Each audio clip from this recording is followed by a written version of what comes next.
رخسانہ حیرت اور استعجاب سے اپنی شوہر کو دیکھنے لگی۔ وہ شوہر جو چند سال پہلے تک بالکل ایسا نہیں تھا جیسا اب ہو گیا تھا۔ لانڈری کا کاروبار ہاتھ میں آنے کے بعد ہاتھ خاصا فراخ ہو گیا تھا۔ ضرورت کی تقریباً ہر شے تو پہلے ہی گھر میں موجود تھی، اب ان اشیاء کا معیار بلند ہو گیا۔ اس کے ساتھ ہی انہوں نے رہائش کے لیے بھی قدرے صاف اور مہنگے علاقے کا انتخاب کر لیا تھا۔ گاڑی بھی نسبتاً قیمتی ان کے پاس آ گئی۔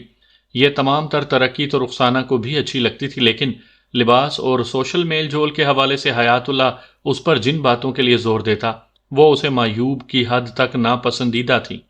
اگر حیات اللہ ایک ہی حلے میں اس پر سب کچھ نافذ کر دیتا تو عین ممکن تھا کہ اس کی ذات ٹوٹ پھوٹ کا شکار ہو جاتی۔ یہ ترقی چونکہ رفتہ رفتہ اور غیر محسوس انداز میں ہو رہی تھی، اس لیے بھی رخسانہ زیادہ دباؤ کا شکار نہ ہوئی۔ مگر اب یہ جینز اور ٹی شرٹ کا مطالبہ؟ اپنے شوہر کی چڑچڑاہٹ کے جواب میں رخسانہ نے کہا، آپ میرے جن خیالات کو دقیانوسی اور فرسودہ سمجھ رہے ہیں وہ آپ ہی کے سکھائے ہوئے ہیں، لیکن میں محسوس کر رہی ہوں پچھلے کچھ عرصے سے آپ مشرقی روایات کو یکسر فراموش کر کے پورے امریکی بن گئے ہیں۔ میں تو امریکی بن ہی گیا ہوں، حیات اللہ فخریہ لہجے میں بولا، اسی لیے تو چاہتا ہوں کہ تم بھی امریکی بن جاؤ۔ آپ مجھے مجبور کر کے پہننے اوڑھنے میں تو شاید امریکی بنا لیں، لیکن میری سوچ، میرے خیالات تبدیل نہیں ہوں گے۔ رخسانہ نے کہا، میں اندر سے ایک مشرقی عورت ہی رہوں گی۔ میں نے ترقی کے لیے جو منصوبہ بندی کی ہے اس کے لیے ضروری ہے کہ تم دل و جان سے میرا ساتھ دو، حیات اللہ نے حتمی لہجے میں کہا۔ یہ آپ بار بار ترقی کے کس منصوبے کا ذکر کر رہے ہیں؟ رخسانہ نے سوالیہ نظر سے اپنے الٹرا ماڈرن شوہر کی طرف دیکھا۔ آخر آپ کے ذہن میں سما کیا گیا ہے؟ میں شہر میں ایک ریسٹورانٹ کھول رہا ہوں۔ ریسٹورانٹ؟ رخسانہ کی آنکھیں حیرت سے پھیل گئیں۔ اور اس لانڈری کا کیا ہوگا؟ لانڈری کو فروخت کر دیں گے، حیات اللہ نے دو ٹوک لہجے میں کہا۔ رخسانہ بولی، اس لانڈری پر آپ نے باقاعدہ یہ کام سیکھا تھا، اس لیے مسٹر ڈک کے جانے کے بعد آپ کو کوئی پریشانی نہیں ہوئی۔ ہوٹل لائن تو ایک بالکل مختلف کام ہے جس کا آپ کو کوئی تجربہ بھی نہیں۔ آپ یہ دانشمندی کا قدم نہیں اٹھا رہے۔ میں نے آج تک کوئی ہوٹل نہیں چلایا، لیکن بہت زیادہ ہوٹلنگ ضرور کی ہے، اور اس فیلڈ کے متعلق میں نے تمام ضروری معلومات حاصل کر لی ہیں۔ اس لیے میں نہیں سمجھتا کہ مجھے کسی بھی قسم کی دشواری کا سامنا کرنا پڑے گا۔ وہ ایک لمحے کے لیے متوقف ہوا، پھر اضافہ کرتے ہوئے بولا، ویسے بھی اس کام میں تم سب لوگ میرا ہاتھ بٹاؤ گے، اس لیے کام اور بھی آسان ہو جائے گا۔ کیا؟ رخسانہ اچھل پڑی، کیا میں ہوٹل چلاؤں گی؟ اس میں حرج ہی کیا ہے؟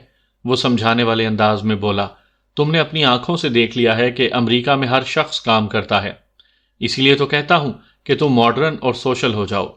ہمارے دونوں بچے بھی اسکول سے فارغ ہونے کے بعد ہمارا ہاتھ بٹایا کریں گے۔ اس نئے اور خاصے کھلے ڈلے وچار پر رخسانہ ہکا بکا اپنے شوہر کا منہ دیکھتی رہ گئی۔ حیات اللہ نے اپنے منصوبے کی تفصیلات کو آگے بڑھاتے ہوئے کہا، ہم نے رہائش تبدیل کی ہے، آگے چل کر بچوں کے اسکول بھی بدل جائیں گے، میرا اٹھنا بیٹھنا بھی اونچے طبقے میں ہوگا، تمہیں بچوں کے اسکول بھی جانا ہوگا اور میرے ساتھ سوسائٹی کے اونچے طبقے میں بھی موو کرنا ہوگا۔ اب یہ تو ہو نہیں سکتا کہ میں بیوی سے اور بچے ممی سے محروم ہو جائیں، اور یہ بھی ممکن نہیں کہ ہم تمہیں اپنے ساتھ رکھ کر کسی محفل میں سبکی محسوس کریں۔ اس لیے تمہیں خود میں تبدیلی لانا ہوگی۔ تو میرا مطلب سمجھ رہی ہو نا؟ حیات اللہ نے سوالیہ جملے پر اپنی بات مکمل کر کے رخسانہ کو ایک کڑی آزمائش میں ڈال دیا تھا۔ وہ اگر پاکستان میں ہوتی تو شاید اپنے مسئلے کا کوئی حل نکال ہی لیتی، لیکن امریکہ میں وہ اپنے شوہر کی بات ماننے اور اس کا ساتھ دینے کے لیے مجبور تھی۔ وہ بچوں کے تیور اور تیزی سے بدلتے ہوئے مزاج کو بھی دیکھ رہی تھی۔ اگر حیات اللہ کا صرف پاکستانیوں سے ملنا جلنا ہوتا تو معاملہ ہاتھ سے نہ نکلتا۔ اس نے پتہ نہیں کس طرح ہاتھ پاؤں پھیلا کر چند امریکی فیملیز سے بھی مراسم پیدا کر لیے تھے، اور وہ لوگ بھی ان کے گھر آتے جاتے تھے۔ یہی وتیرہ بچوں کا بھی تھا، ان کے دوستوں کی بھی گھر میں آمد و شد رہتی تھی۔ ان تمام تر حالات کے پیش نظر رخسانہ نے اپنے خیالات و نظریات کی قربانی دے کر شوہر کی ترقی کا ساتھ دینے کا فیصلہ کر لیا۔ ریسٹورانٹ کھل گیا، حیات اللہ کے سوشل تعلقات اور وسیع ہو گئے۔ رخسانہ جینز اور ٹی شرٹ میں آ گئی۔ پہلے یہ جینز خاصی لوز اور ٹی شرٹ بھی ڈھیلی ڈھالی ہوتی تھی، رفتہ رفتہ آؤٹ فٹس میں تبدیلی آنے لگی۔ رخسانہ متناسب جسم کی مالک ایک خوبصورت عورت تھی۔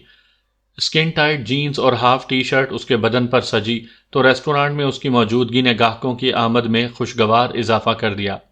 حیات اللہ کی ترقی کو پر لگ گئے۔ انسان پر اس کا ماحول بری طرح اثر انداز ہوتا ہے۔ رخسانہ کی سوچ، انداز اور طرز زندگی بھی خالص امریکی ہو گیا۔ اب وہ بڑی آزادی کے ساتھ امریکی معاشرے میں حرکت کرتے ہوئے بالکل امریکی لب و لہجے میں بات کرتی۔ ہفتے 10 دن میں ایک مرتبہ ڈسکو جانا بھی اسے معیوب نہیں لگتا تھا۔ یہ الگ بات کہ وہ ایسی جگہوں پر حیات اللہ کے ساتھ جاتی تھی۔ سب سے دلچسپ بات یہ تھی کہ اب حیات اللہ نے خود کو ہائٹ اور رخسانہ کو ریکسونا کہلوانا شروع کر دیا تھا۔ وہ احمقوں کا سردار نہیں جانتا تھا اس نے اپنی فیملی کو جس روش پر ڈالا ہے وہ اس کے لیے کتنی بڑی تباہی اور بربادی لائے گی۔ جس رفتار سے مسٹر ہائٹ اور مسز ریکسونا کی معاشی اور معاشرتی ترقی جاری تھی اس سے کہیں زیادہ تیزی سے بچے جوان ہو رہے تھے۔ حیات اللہ نے اپنی تفریح اور عیش کے لیے جس قسم کی زندگی اپنائی تھی، جب وہی اور اس سے کہیں آگے بڑھ کر بچوں نے انتخاب کیا تو پہلی مرتبہ حیات اللہ کو احساس ہوا کہ اس نے امریکی معاشرت اختیار کر کے بہت بڑی زندگی کی سنگین ترین غلطی کی ہے۔ لیکن اب وقت وہاں آن پہنچا تھا جس کے بارے میں کہا جاتا ہے، اب پچھتائے کیا ہوت جب چڑیاں چگ گئیں کھیت۔ گاہے گاہے بیلا اپنے بوائے فرینڈز کو اور جنید اپنی گرل فرینڈز کو گھر میں بھی لانے لگے تو ریکسونا کا ماتھا ٹھنکا۔ تمام تر آزادی کی روش پر قدم رکھنے کے باوجود بھی رخسانہ کو بچوں کا یہ طرز عمل انتہائی ناگوار گزرا۔ اس نے تنہائی میں مسٹر ہائٹ سے اس سنگین مسئلے پر بات کی تو وہ سوچ میں پڑ گیا۔ اگر وہ واقعی اندر باہر سے امریکی معاشرت اپنا چکا ہوتا تو اسے بیوی کے متعدد سوالات کے جواب میں بھی کندھے اچکاتے ہوئے صرف یہ کہنا چاہیے تھا، اٹس نارمل، مگر وہ یہ مختصر سا جملہ نہ بول سکا۔ اس کے ہونٹوں میں اتنی جرأت پیدا نہ ہوئی کہ وہ 2 لفظ ادا کر کے ہر فکر و پریشانی سے آزاد ہو جاتا۔ وہ اپنے لیے جس چیز کو نارمل سمجھتا تھا اپنی اولاد خصوصاً بیٹی کے لیے اسے نارمل کہتے ہوئے جان جاتی تھی۔ یہ ایک المیہ ہے کہ دوسروں کی معاشرت کو اپنانے والے بالآخر ایک روز اسی قسم کے عذاب میں مبتلا ہو جاتے ہیں۔ حیات اللہ اور رخسانہ کا عذاب ہر گزرتے دن کے ساتھ بڑھتا چلا گیا۔ اس دوران میں وقت بڑی تیزی سے آگے بڑھتا رہا۔ جب یہ سب کچھ دیکھنا رخسانہ کے بس میں نہ رہا تو اس نے شوہر سے کہا، حیات کچھ سوچو آگے کیا ہوگا۔ ان کی روز افزوں ترقی نے ایک ثمر یہ بھی دیا کہ رخسانہ شوہر کے معاملے میں آپ سے تم پر آ گئی تھی۔ اس نے بچوں کے معاملے میں جس جانب اشارہ کیا تھا حیات اللہ اس پر روز و شب سوچتا تھا، لیکن کوئی پائیدار حل سمجھ میں نہیں آتا تھا۔ اس نے اپنے پاؤں پر جو کلہاڑی ماری تھی اس کی تکلیف کا اندازہ اب ہو رہا تھا۔ اس نے گمبھیر لہجے میں رخسانہ سے کہا، میری سمجھ میں نہیں آتا کیا کروں۔ امریکہ میں رہتے ہوئے ان پر سختی بھی تو نہیں کی جا سکتی، ہماری کوئی ایسی ویسی حرکت الٹا ہمیں قانون کی گرفت میں لے آئے گی۔ ان کی شادیاں کر دیتے ہیں، رخسانہ نے مشورہ دیا۔ یہ اس مسئلے کا حل نہیں، وہ پرتفکر انداز میں بولا۔ اول تو وہ اس کام کے لیے آسانی سے تیار نہیں ہوں گے، دوسرے بالفرض محال اگر ایسا ہو بھی گیا تو اسی معاشرے میں رہتے ہوئے ان کی عادات و اطوار میں کوئی فرق نہیں آئے گا۔ ہمیں یہ سب کچھ اپنی آنکھوں سے دیکھنا ہوگا۔ میں کوشش کر کے دیکھتی ہوں حیات اللہ، وہ پرعزم لہجے میں بولی۔ حیات اللہ نے بے پرواہی سے کندھے اچکا دیے۔ رخسانہ نے اپنے تئیں کوشش کی مگر بری طرح ناکام رہی۔ دونوں بچوں نے شادی کے جھنجھٹ وغیرہ میں پڑھنے سے صاف انکار کر دیا۔ وہ بنیادی تعلیم مکمل کر چکے تھے اور مزید آگے دیکھ رہے تھے۔ دونوں نے اپنی زندگی کے لیے ملتے جلتے شعبے کا انتخاب کیا تھا۔ بیلا آرٹ اینڈ ڈائریکشن کی فیلڈ میں قسمت آزمائی کرنا چاہتی تھی اور جنید نے فیشن ڈیزائننگ کی لائن پکڑ لی تھی۔ اپنی ممی کے استفسار پر جنید نے برا سا منہ بناتے ہوئے کہا، ممی یہ شادی وادی کیا ہوتی ہے؟ میں تو اس بندھن کو ترقی کی راہ میں بہت بڑی رکاوٹ سمجھتا ہوں، پلیز مجھے تو معافی رکھیں۔ رخسانہ نے غصیلے لہجے میں کہا، تم جس بندھن کو فضول سمجھتے ہو اس کی حقیقت سن لو۔ اگر میں تمہارے باپ سے شادی نہ کرتی تو آج تمہارا کہیں نام و نشان نظر نہ آتا، پھر میں دیکھتی تم کس طرح ترقی کی باتیں کرتے۔ ممی آپ سراسر غلطی پر ہیں، جنید نے تنبیہی انداز میں انگلی دکھاتے ہوئے کہا۔ اولاد پیدا کرنے کے لیے شادی ضروری نہیں ہے، آپ لوگوں نے کسی مجبوری کے تحت شادی کی ہوگی۔ رخسانہ بیٹے کے اس جواب پر اندر سے کانپ کر رہ گئی۔ وہ پاکستان میں ہوتی تو جنید کا منہ توڑ کر رکھ دیتی، اسے دودھ نہ بخشنے کی دھمکی دیتی۔ ازیں علاوہ اور جو کوئی بھی جنید کے ان الفاظ کے بارے میں سنتا اسے ملامت ضرور کرتا، لیکن افسوس کہ وہ لوگ اس وقت پاکستان میں نہیں بلکہ امریکہ میں تھے، جہاں والدین اگر اپنی اولاد کو جھاپڑ بھی رسید کر دیں تو انہیں جیل کی ہوا کھانا پڑتی ہے۔ رخسانہ اور حیات اللہ نے اپنی اولاد کو جو راہ دکھائی تھی، اب اس راہ پر بکھرے ہوئے خار بھی نظر آ رہے تھے، اور کچھ زیادہ ہی نظر آ رہے تھے۔ جب وہ دونوں زندگی کے اس دور پر اس راہ پر گامزن تھے تو یہ خار کہیں دکھائی نہیں دیتے تھے۔ اولاد کا معاملہ مشرقی والدین کے لیے کچھ زیادہ ہی سنگین ہوتا ہے۔ وہ جوانی میں اپنے لیے جن راحتوں اور عیش و آرام کو جائز اور سود مند سمجھ رہے ہوتے ہیں، ان کے بڑھاپے میں جب جوان اولاد اسی عیش و آرام اور راحتوں کو حاصل کرنا چاہتی ہے تو ان کی آنکھ میں کھٹکنے لگتا ہے، انہیں فوراً غلط اور صحیح نظر آنے لگتا ہے۔ اگر ذرا تلخی اور دیانتداری سے اس معاملے کا جائزہ لیا جائے تو یہ حقیقت نکل کر سامنے آئے گی کہ دراصل ہم دو رنگی زندگی گزار رہے ہیں، اور اس منافقانہ رویے کو مصلحت کا نام دے کر خود کو تسلی دے رہے ہیں۔ جنید کے جواب نے رخسانہ کی ایسی کمر توڑ دی کہ وہ بیلا سے بات کرنے کی ہمت نہ کر سکی۔ اس نے حیات اللہ کو اس تشویشناک صورتحال سے آگاہ کر دیا۔ حیات اللہ نے گہری سنجیدگی سے کہا، ٹھیک ہے، میں بیلا سے بات کر کے دیکھتا ہوں۔ پھر ایک مناسب موقع دیکھ کر حیات اللہ نے بیٹی سے بات کی۔ یہ انداز انتہائی دوستانہ تھا۔ وہ ایک باپ ہونے کے ناطے توقع کر رہا تھا کہ بیلا اس کی بات کو نہ صرف سنجیدگی سے سنے گی بلکہ اسے اہمیت بھی دے گی، لیکن امریکی بیٹی کے پاکستانی باپ کو بیٹی کے جواب نے بہت مایوس کیا۔ ڈیڈ، آپ جانتے ہو میں آرٹ اینڈ ڈائریکشن کے شعبے میں کام کر رہی ہوں، مجھے بہت آگے جانا ہے۔ میری منزل تو ہالی ووڈ میں میرا انتظار کر رہی ہے۔ اگر میں نے شادی کا روگ پال لیا تو کہیں کی نہیں رہوں گی۔ حیات اللہ نے بیٹی کو مزید سمجھانے کی کوشش نہیں کی۔ اسے ڈر تھا کہ کہیں اسے بیلا کی زبان سے کوئی ایسا ویسا جواب سننے کو نہ مل جائے جو اس کی برداشت سے باہر ہو۔ ایک آزادی پسند آزاد ملک کی عوام اپنے رائے کے اظہار میں مکمل طور پر آزاد ہوتی ہے، اور امریکہ آزادی کا سب سے بڑا دعوے دار ملک ہے۔ موجودہ صورتحال نے رخسانہ اور حیات اللہ کو بڑی سنجیدگی سے اولاد کے معاملے پر غور و فکر کرنے کے لیے مجبور کر دیا۔ کئی مہینوں کی سوچ بچار کے بعد ایک رات حیات اللہ نے اپنی بیوی کو یہ فیصلہ سنا دیا، میں اور بغیرتی برداشت نہیں کر سکتا۔ اس کا سیدھا سیدھا اشارہ اولاد کی ایکٹیویٹیز کی جانب تھا۔ رخسانہ کو یہ سمجھنے میں کوئی دشواری نہ ہوئی کہ بیلا اور جنید کی وجہ سے حیات اللہ اچانک بے حد پریشان رہنے لگا تھا۔ تشویش تو رخسانہ کو بھی بہت تھی، لیکن وہ زندگی کے ہر معاملے میں اعتدال پسندی کا مظاہرہ کرنے کی قائل تھی، جبکہ اس کے برعکس حیات اللہ خاصا انتہا پسند واقع ہوا تھا۔ رخسانہ نے شوہر کی بات کے مفہوم کو بہت دور تک محسوس کرتے ہوئے اس سے پوچھ لیا، پھر تم نے کیا سوچا ہے؟ میں نے جو کچھ سوچا ہے اسے عملی جامہ پہنانے کے لیے مجھے تمہارے تعاون کی ضرورت ہے۔ میں بھی تو سنوں، آخر تم نے ایسا کیا سوچ لیا ہے؟ وہ سوالیہ نظروں سے اسے دیکھتے ہوئے بولی۔ رخسانہ، یقین کرو، ہمارے مسائل کا واحد حل یہی ہے، وہ بڑی رازداری سے بولا۔ کچھ بتاؤ گے بھی یا یوں ہی پہیلیاں بجھواتے رہو گے؟ ہم واپس پاکستان چلتے ہیں، حیات اللہ نے دھماکہ کیا۔ کیا؟ رخسانہ ہکا بکا اسے دیکھتی چلی گئی۔ حیات اللہ نے کہا، ہمیں اپنے بچوں کے مستقبل کو تباہ ہونے سے بچانے کے لیے یہ قربانی تو دینا ہی پڑے گی۔ وہ چٹخ کر بولی، کبھی تم اپنا مستقبل بنانے کے لیے پاکستان سے امریکہ آئے تھے، اب بچوں کا مستقبل بنانے کے لیے امریکہ سے پاکستان جانے کی بات کر رہے ہو؟ میں تو تمہاری خاطر یہ قربانی دینے کو تیار ہوں، لیکن تم نے بچوں کے بارے میں ایسا کیسے سوچ لیا؟ مجھے یقین ہے بیلا اور جنید اس فیصلے کو کبھی نہیں مانیں گے۔ وہ اتنا بڑا ہنگامہ مچائیں گے کہ ایک تماشا بن کر رہ جائے گا۔ ہم انہیں زبردستی اپنے ساتھ نہیں لے جا سکیں گے۔ اگر انہوں نے ہمارے ساتھ جانے کے بجائے یہیں امریکہ میں رہنے کو ترجیح دی، اور یقیناً وہ ایسا ہی کریں گے، تو یہاں کی حکومت بھی اور قانون بھی ان کا ساتھ دے گا۔ ہم ان کا مقابلہ نہیں کر سکتے۔ حیات اللہ نے گمبھیر آواز میں کہا، ہم صرف اور صرف جنید اور بیلا کی خاطر امریکہ سے پاکستان جانے کی بات کر رہے ہیں۔ اگر وہی نہ گئے تو پھر یہ ساری کوشش فضول ہے۔ تم ان کے عزائم سے اچھی طرح آگاہ ہو، رخسانہ نے الجھن زدہ انداز میں کہا۔ بتاؤ وہ کیوں اور کیسے ہمارے ساتھ جانے کے لیے تیار ہوں گے؟ اگر انسان چالاکی، عقل مندی اور حکمت عملی سے کام لے تو ناممکن کو ممکن بنا سکتا ہے۔ حیات اللہ اپنے اصل منصوبے سے بیوی کو آگاہ کرتے ہوئے بولا، کیا تم کہنا کیا چاہتے ہو؟ رخسانہ کی الجھن میں اضافہ ہو گیا۔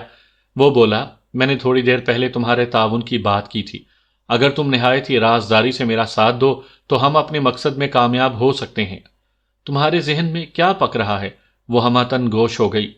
حیات اللہ نے کہا، ہمارے بچے امریکی زندگی میں پوری طرح ڈھلنے کے باوجود بھی ایک طرح سے ابھی تک پاکستانی ہی ہیں۔ ہم ان کی اسی کمزوری سے فائدہ اٹھائیں گے۔ اور وہ کمزوری کیا ہے؟ رخسانہ نے گہری دلچسپی سے پوچھ لیا۔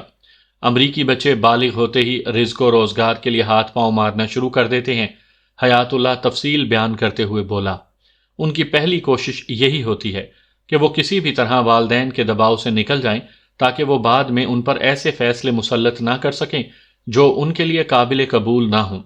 وہ اپنی مرضی کا مالک بننے کے لیے کمائی کی طرف دھیان دیتے ہیں تاکہ فائنینشلی اسٹرانگ ہو کر وہ حالات کا مقابلہ کر سکیں، لیکن ہمارے دونوں بچے ابھی تک ہم پر بھروسہ کیے بیٹھے ہیں۔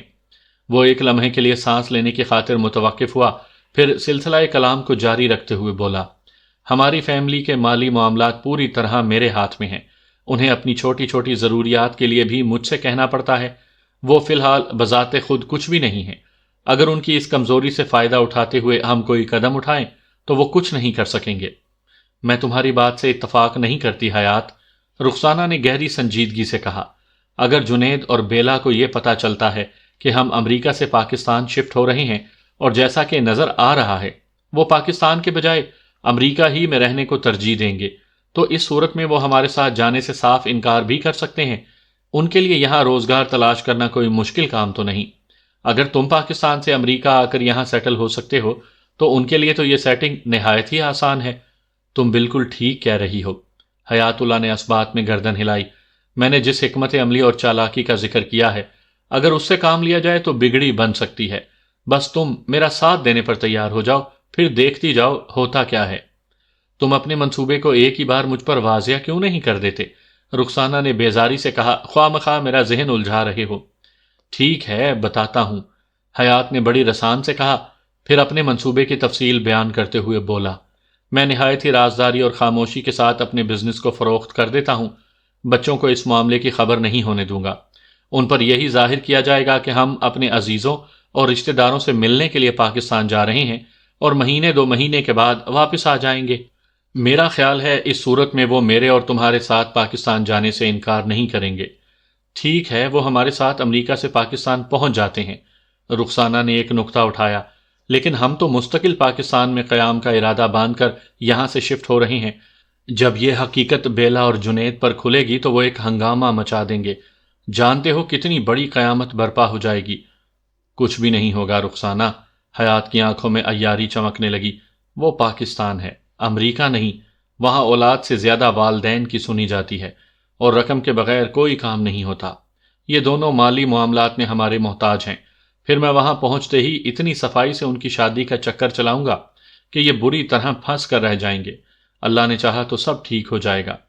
رخسانہ طنزیہ لہجے میں بولی، تم کافی عرصے سے اللہ کو بھولے بیٹھے تھے، میں محسوس کر رہی ہوں۔ پچھلے کچھ عرصے سے تم اللہ کو کچھ زیادہ ہی یاد کرنے لگے ہو۔ وہ سنجیدگی سے بولا، میں اس حقیقت کو مان گیا کہ مصیبت کے وقت میں اللہ زیادہ یاد آتا ہے۔ آج کل میں کچھ مذہبی سا ہوتا جا رہا ہوں، پتہ نہیں میرے اندر یہ تبدیلی کیسے آ رہی ہے۔ رخسانہ نے چوٹ کی، لگتا ہے 900 چوہے پورے ہونے والے ہیں۔ وہ بیوی کی بات سنی انسنی کرتے ہوئے بولا، کیا تم اس منصوبے میں میرا ساتھ دینے کو تیار ہو؟ رخسانہ نے اپنے تعاون کا اسے پورا یقین دلایا۔ ایک جمے جمائے کاروبار کو فروخت کر کے ایک ملک سے دوسرے ملک شفٹ ہونا اتنا آسان کام بھی نہیں ہوتا جتنا حیات اللہ نے سمجھ لیا تھا۔ پھر اسے یہ کام ایسی رازداری سے انجام دینا تھا کہ جنید اور بیلا کو کانوں کان خبر نہ ہو۔ چنانچہ اس مرحلہ وار عمل میں لگ بھگ 1 سال کا عرصہ لگ گیا۔ رخسانہ کو اس بات کا اطمینان تھا کہ وہ بڑی آسانی سے پاکستان میں سیٹل ہو جائیں گے۔ وہ جتنی بڑی رقم لے کر جا رہے تھے اس سے وہ کوئی بھی کاروبار کر سکتے تھے۔ ان کا مستقبل محفوظ تھا اور بچوں کی بے راہ روی کا مسئلہ بھی حل ہوتا نظر آ رہا تھا، لیکن اس کے ساتھ ہی وہ حیات اللہ کی طرف سے فکر مند رہنے لگی تھی۔ کہاں تو وہ مذہب سے دور آزاد روی کی زندگی گزار رہا تھا، اور اولاد کا معاملہ سامنے آتے ہی وہ مذہب کی طرف جھکتا چلا جا رہا تھا۔ مذہب کی طرف مائل ہونا کوئی بری بات نہیں، لیکن حیات اللہ نے اس پٹری پر چڑھتے ہی اپنے رویے میں اچانک بہت زیادہ تبدیلی کر لی تھی۔ وہ اٹھتے بیٹھتے رخسانہ کو چھوٹی چھوٹی باتوں پر ٹوکنے لگتا۔ وہ رفتہ رفتہ انتہا پسندی کی طرف جا رہا تھا۔ بچوں کے معاملے میں تو وہ تھوڑا محتاط تھا کیونکہ انہیں تو مٹھی میں لانا تھا۔ حیات اللہ لگ بھگ 20-25 سال امریکہ میں گزارنے کے بعد اپنی فیملی کو لے کر مستقل طور پر پاکستان آ گیا۔ جنید اور بیلا یہی سمجھتے رہے تھے کہ وہ چند دن یہاں گزار کر واپس امریکہ چلے جائیں گے۔ یہ پہلی مرتبہ پاکستان آئے تھے اور اس ٹرپ کو ایک ایڈونچر سمجھتے ہوئے بھی انہوں نے پاکستان آنے کا فیصلہ کر لیا تھا۔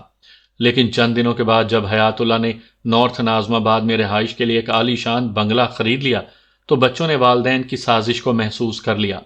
اس سے پہلے وہ لوگ ہدایت اللہ کے پاس پاپوش نگر والے گھر میں ٹھہرے ہوئے تھے۔ حیات اللہ نے بھی اپنے بڑے بھائی ہدایت اللہ کو ساری صورتحال سے آگاہ کر دیا تھا، اور ہدایت اللہ اس بات پر بے حد خوش تھا کہ 25 سال بعد ہی صحیح چلو بھائی واپس تو آیا۔ اس سے بھی بڑی خوشی کی بات یہ تھی کہ حیات اللہ نے یہ خواہش ظاہر کی تھی کہ وہ ہدایت اللہ کے بڑے بیٹے رضوان کو اپنی فرزندی میں لینا چاہتا ہے۔ یہ ساری پلاننگ بیلا اور جنید کو اعتماد میں لیے بغیر کی جا رہی تھی۔ جنید کے لیے حیات اللہ نے سوچا تھا کہ رضوان کی منجلی بہن فرحانہ کا رشتہ مانگ لے۔ ہدایت اللہ کے لیے یہ بڑے اعزاز اور شکر کی بات تھی کہ بیٹھے بٹھائے اس کی اولاد کے اچھے رشتے آ گئے تھے، لیکن جب جنید اور بیلا صورتحال سے آگاہ ہوئے تو انہوں نے صاف انکار کر دیا۔ وہ تو اسی بات پر والدین سے سخت ناراض تھے کہ انہوں نے پاکستان میں مستقل رہائش اختیار کرنے کا فیصلہ کیوں کر لیا۔ کجا یہ کہ وہ اب شادی کے بندھن میں باندھ کر کہیں کا بھی نہیں چھوڑنا چاہتے تھے۔ رضوان معمولی شکل و صورت کا مالک ایک سانولا لڑکا تھا۔ BCom کرنے کے بعد وہ ایک پرائیویٹ فرم میں اکاؤنٹنٹ بھرتی ہو گیا تھا۔ بیلا کو جب یہ معلوم ہوا کہ اس کے والدین رضوان سے اس کی شادی کی بات کر رہے ہیں تو اس نے بڑے دو ٹوک الفاظ میں رضوان کو مسترد کر دیا۔ رضوان کے برعکس اس کی منجلی بہن فرحانہ انتہائی سلیقہ شوار اور گوری چٹی خوبصورت لڑکی تھی۔ اس نے FA کر لیا تھا اور BA کی تیاری کر رہی تھی، لیکن ان تمام تر خوبیوں کے باوجود بھی جنید نے اسے ریجیکٹ کر دیا۔ اس صورتحال نے حیات اللہ اور رخسانہ کو پریشان کر دیا۔ بیلا اور جنید صرف شادی ہی سے انکاری نہیں تھے، بلکہ انہیں اس بات پر بھی غصہ تھا کہ انہیں ایک دھوکے کے تحت پاکستان منتقل کر دیا گیا تھا۔ حیات اللہ نے بڑی چالاکی سے ان کے پاسپورٹس اور دیگر ضروری کاغذات غائب کر دیے اور رقم وغیرہ بھی ان کے ہاتھ نہ لگنے دی کہ کہیں وہ چپ چپاتے ہی پھر سے امریکہ نہ اٹھ جائیں۔ پاکستان آتے ہی حیات اللہ کی دوستی نظم الدین نامی ایک شخص سے ہو گئی۔ نظم الدین بھی نارتھ ناظم آباد ہی میں رہتا تھا اور نہایت ہی انتہا پسند مذہبی آدمی تھا۔ نظم الدین کی صحبت میں حیات اللہ پر وہ رنگ چڑھا کہ اسے اپنے ماحول میں ہونے والی ہر بات گناہ دکھائی دینے لگی۔ اسلام اعتدال پسندی اور رواداری کا مذہب ہے جو انسان کو عبادات کے ساتھ ساتھ اعلیٰ اخلاق اور میانہ روی کا درس دیتا ہے۔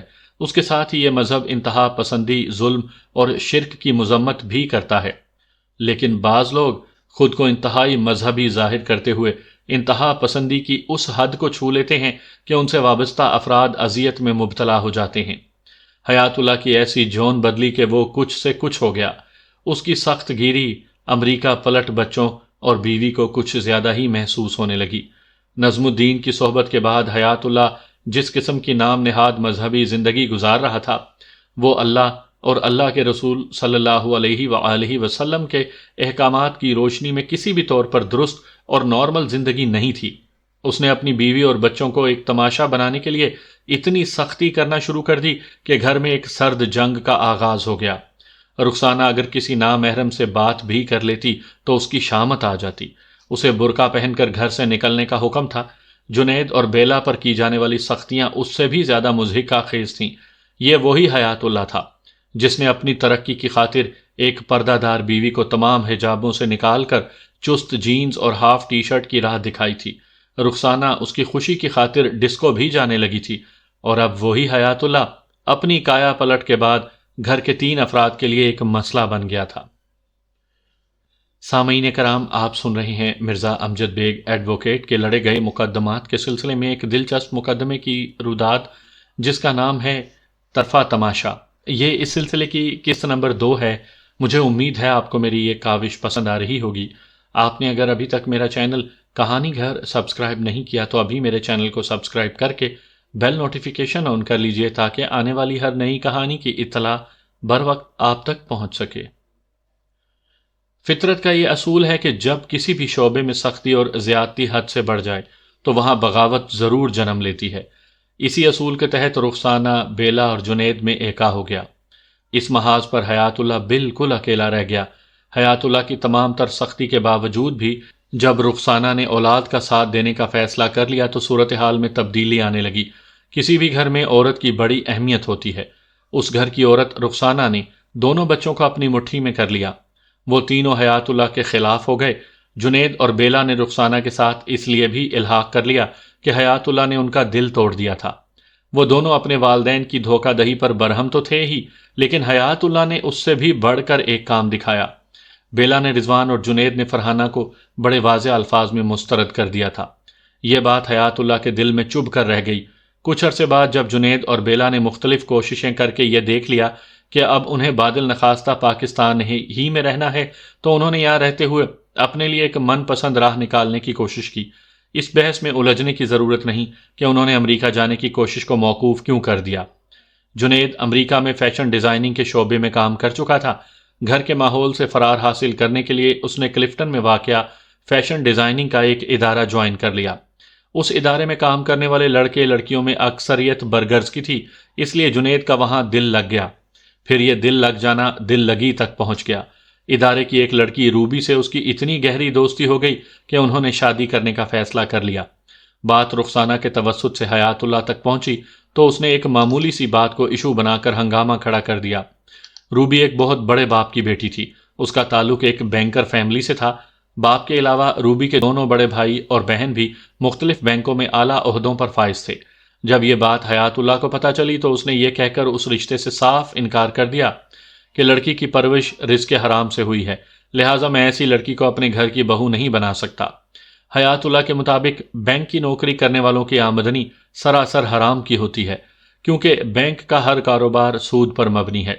اس قسم کے خطرناک خیالات نظم الدین نے اس کے ذہن میں بھرے تھے۔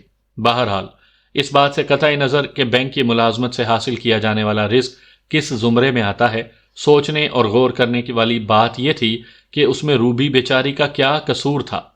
اس قسم کی ہٹ دھرمی حیات اللہ نے بیلا کے معاملے میں بھی دکھائی۔ اس نے بھی خود کو نفسیاتی مریض ہونے سے بچانے کے لیے ایک کمرشل اسٹوڈیو میں جانا شروع کر دیا تھا۔ ٹرپل ایم نامی یہ اسٹوڈیو ہل پارک کے نزدیک PECHS میں واقع تھا اور وہاں ملٹی میڈیا مارکیٹنگ کا ہر کام ہوتا تھا۔ بیلا نے امریکہ میں آرٹ اینڈ ڈائریکشن کے شعبے میں بہت کچھ سیکھ رکھا تھا۔ 2-4 دن ہی میں اسٹوڈیو کے مالک فیضان کو یہ محسوس ہو گیا کہ بیلا اس اسٹوڈیوز کے لیے بہت مفید ثابت ہو سکتی ہے۔ اس نے بیلا کو بھاری معاوضے پر یہاں رکھ لیا۔ چند روز بعد بیلا کی ایک ماڈل جواد حسن سے انڈرسٹینڈنگ ہو گئی۔ جواد حسن، جو کمرشلز کی دنیا میں محض حسن کے نام سے جانا جاتا تھا، ایک وجیح، پڑھا لکھا اور سلجھا ہوا لڑکا تھا۔ وہ بھی بیلا پر بری طرح فریفتہ ہو گیا۔ بیلا کا حسن و رونائی کسی تعریف کے محتاج نہیں تھے اور نہ ہی انہیں کسی تعارف کی ضرورت تھی۔ بہت جلد ہی وہ ایک دوسرے کے قریب آ گئے، اتنے قریب کہ حسن نے حیات اللہ کی غیر موجودگی میں بیلا کے گھر میں بھی آنا شروع کر دیا۔ اس سلسلے میں بیلا کو اپنی ماں کی مدد اور تائید حاصل تھی۔ رخسانہ اپنے شوہر کے ظالمانہ رویوں سے تنگ آ کر پوری طرح اولاد کی حمایتی ہو گئی تھی۔ کسی طرح حیات اللہ کو حسن کے معاملے کی خبر ہو گئی اور اس نے ایک مرتبہ پھر گھر کے اندر طوفان کھڑا کر دیا، اور طوفان کا جو نتیجہ نکل سکتا ہے اس کی تفصیل بیان کرنا ضروری نہیں۔ آپ بھی اسی معاشرے کے فرد ہیں، بآسانی سمجھ سکتے ہیں۔ بیلا کا اسٹوڈیو جانا بند کر دیا گیا۔ ایک دلچسپ بات یہ ہے کہ حیات اللہ ان دنوں محرم اور نامحرم کے چکر میں کچھ زیادہ ہی پڑا ہوا تھا، لیکن اس کے ساتھ ہی وہ رضوان کی پیٹھ بھی ٹھونکتا رہتا تھا کہ وہ اس کے گھر اکثر آتا جاتا رہے۔ نہ صرف آتا جاتا رہے بلکہ کسی طرح بیلا کو اپنی طرف مائل کرنے کی کوشش بھی کرے۔ یوں محسوس ہوتا تھا جیسے اس نے مذہب اختیار نہ کیا ہو بلکہ دنیا دکھاوے کے لیے مذہب کا لبادہ اوڑھ لیا ہو۔ یہ سراسر منافقت اور ریاکاری تھی۔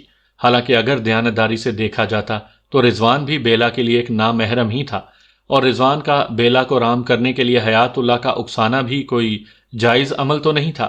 لیکن ہوتا یہ ہے کہ کسی بھی شعبے کے نام نہاد چیمپئن افراد کو اپنی آنکھ کا شہتیر دکھائی نہیں دیتا، مگر دوسرے کی آنکھ میں پڑا ہوا تنکا بڑی وضاحت سے نظر آنے لگتا ہے۔ بیلا نے اسٹوڈیو جانا چھوڑ تو دیا۔ اسٹوڈیو کے مالک فیضان نے گھر کے چکر کاٹنے شروع کر دیے۔ حسن کی آمد و رفت بھی موقوف نہیں ہوئی تھی اور رضوان بھی اپنے چچا کی فرمائش پر ادھر کا پھیرا لگا لیتا تھا۔ رخسانہ کو رضوان ایک آنکھ نہیں بھاتا تھا۔ جب کبھی حسن یا فیضان گھر میں موجود ہوتے تو وہ رضوان کو گیٹ پر ہی سے ٹہلا دیتی تھی۔ تاہم حسن اور فیضان کی آمد و رفت حیات اللہ کی غیر موجودگی میں ہوتی تھی۔ حیات اللہ کا زیادہ وقت اپنے دوست نظم الدین کے ساتھ گزرتا تھا۔ پتہ نہیں حسن اور فیضان حیات اللہ کے معمول سے واقف ہو گئے تھے یا رخسانہ انہیں اس سلسلے میں مطلع کر دیتی تھی۔ بہرحال نامحرموں کی یہ آمد حیات اللہ سے چھپی ہوئی تھی۔ یہ سلسلہ کچھ عرصہ تک بخیر و خوبی چلتا رہا۔ پھر پتہ چلا کہ ہدایت اللہ کے بڑے بیٹے رضوان نے اپنے امریکہ پلٹ پیارے چچا حیات اللہ کو قتل کر دیا ہے۔